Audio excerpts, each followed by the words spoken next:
আজকে আমার জন্মদিন এবং জন্মদিনের শুরুটা হয়েছিল ভাইয়ার ছোট্ট একটা উইশ এবং একটা ছোট্ট গিফট দিয়ে।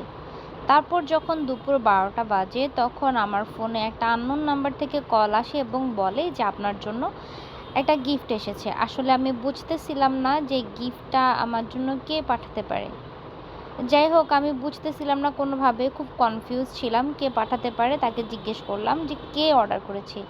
ডেলিভারি ম্যানও বলতে পারছে না, জাস্ট আমাকে নাম্বারটা শো করলো এবং আমি নাম্বারটা যখন চেক করলাম নাম্বারটা ছিল আমার বড় ভাবির। বড় ভাবিকে অনেক ধন্যবাদ যে আমার দিনের শুরুটা এত সুন্দর একটা সারপ্রাইজ দিয়ে শুরু হয়েছে। আমি অনেক খুশি হয়েছি, ভাবি এত সুন্দর একটা কেক আমার জন্য পাঠিয়েছে। বড় ভাবি অফিস করে, যার কারণে নিজে আসতে পারেনি, আমার জন্য একটা ছোট্ট কেক পাঠিয়েছে এবং আমার জন্য এটা খুবই স্পেশাল ছিল। এই যে অনেক কিউট একটা কেক নিয়ে আমার জন্মদিনটা শুরু হয়। আমি মেয়ে মানুষ, আমার জন্মদিন আমার কাছে অনেক প্রিয় হবে এটাই স্বাভাবিক, কিন্তু আমরা মেয়েরা সবসময় খুব বেশি আশা করলেও তা হয় না।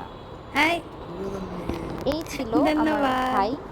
সেও হঠাৎ করে আমার বাসায় চলে এসেছে আমার জন্য আরও একটা সারপ্রাইজ নিয়ে। এটা আমার জন্য আরও বেশি আনন্দের ছিল, কারণ আমি আসলে এক্সপেক্টই করিনি যে আমার জন্মদিনে এত বেশি মানে সবাই যাই হোক আসবে, আমার জন্য সারপ্রাইজ নিয়ে আসবে।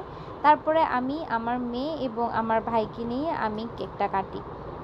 দুপুরবেলা ছিল আর আমার সবচেয়ে প্রিয় মানুষ যে আমার হাজবেন্ড, সে আজকে খুব বেশি আমাকে স্পেশাল ফিল করে নাই, যার কারণে রাগ করে তাকে নিয়ে কেক কাটি নাই। এটা আমার জন্য অনেক স্যাড ছিল যে সে আমার জন্য কেন কিছু নিয়ে আসে নাই। যাই হোক, আমার ভাইয়া একটা কেক নিয়ে আসছে, ভাবি কেকটা দিয়েই আমার জন্মদিনটা আমি পালন করেছি। আমার জন্য আমার বার্থডেটা অনেক বেশি স্পেশাল এবং আমি এই দিনটা আমার ফ্যামিলি মেম্বারদেরকে অনেক বেশি মিস করি। আমার মনে হয় যদি সবাই মিলে থাকতো খুব ভালো হতো।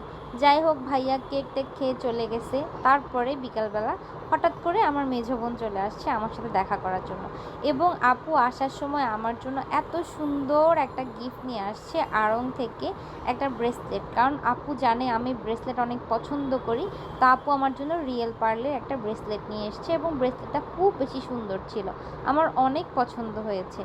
এটা ছিল আমার বার্থডে সেকেন্ড গিফট। প্রথম গিফট ভাইয়া ছিল, সেকেন্ড গিফট আপু ছিল। তারপর আপুকে নিয়ে বাইরে গেলাম। আপু বলল চল, তোর যেহেতু মন খারাপ তোকে একটু বাইরে থেকে ঘুরিয়ে আনি। আমরা বাইরে গেলাম, জিলাপি খেলাম। তারপরে আমাদের এখানে এলিফ্যান্ট রোডে খুব ফেমাস একটা জিলাপি আছে, এই জিলাপিগুলো অনেক বেশি মজা। জিলাপি খেলাম অনেকক্ষণ দুজনে মিলে। একটু মনে হলো যে মনটা তখন খুব ভালো লাগছিল, খুব আনন্দ লাগছিল। তারপরে আমরা জুস খেতে গেলাম। এই তো ছোট্ট একটা দিন ছিল, ছোট্ট একটা দিন এভাবেই শেষ।